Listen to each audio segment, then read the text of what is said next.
What up with Joe Bad Self, all my Sith Lords? I'm Rave9, and this is a small Obi-Wan Kenobi Star Wars Transformers crossover starfighter. So when I saw this Junior Jedi on the shelves, I gave pause. And then I thought, what the hell, let's give it a try. So according to the toy's packaging, this comes from the Star Wars Clone Wars TV series, Obi-Wan Kenobi's personal starfighter. One thing to notice right away is that the details on these guys are actually better than average. The sculpted panel lines, the brightly popping colors. I'm guessing that's the Imperial symbol. Two right here, as a matter of fact. Looks like a face. And look, C-3PO puts in a cameo. So from a top-down perspective, old Obi-Wan's starfighter mode looks pretty good. He's got it where it counts.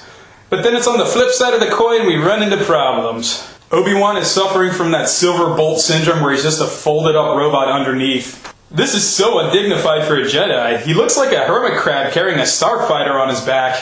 And tell me this doesn't hurt just from looking at it. The starfighter also has a landing strip right there between the legs, which has to fold up and hit right there. Ugh. No wonder all the Jedi mecha are swinging bachelors. Unintentional placement of landing gear aside, robot mode is a cinch to change and actually pretty good looking. The robot mode kind of ends up clogged with kibble around the shoulders, but nothing too bad. And just like his starfighter self, Obi-Wan's got himself some amazing detail. The paint on his upper body armor there is nice and clear. You can actually make out all the points on the stars. His paint job on all parts of him doesn't even bleed through to another part. Details like panel lining are all there. And articulation, like I've said, great.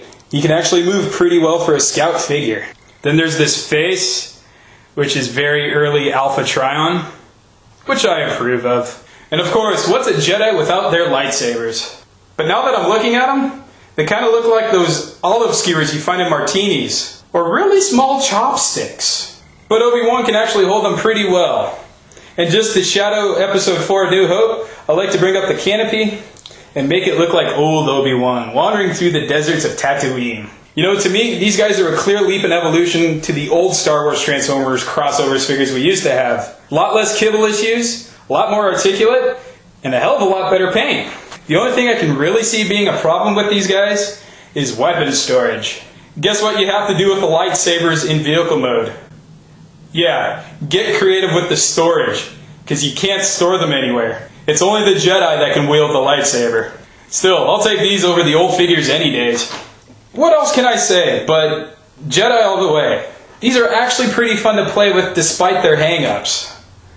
And the horrible placement of the landing gear. Seriously, that's gotta be a joke.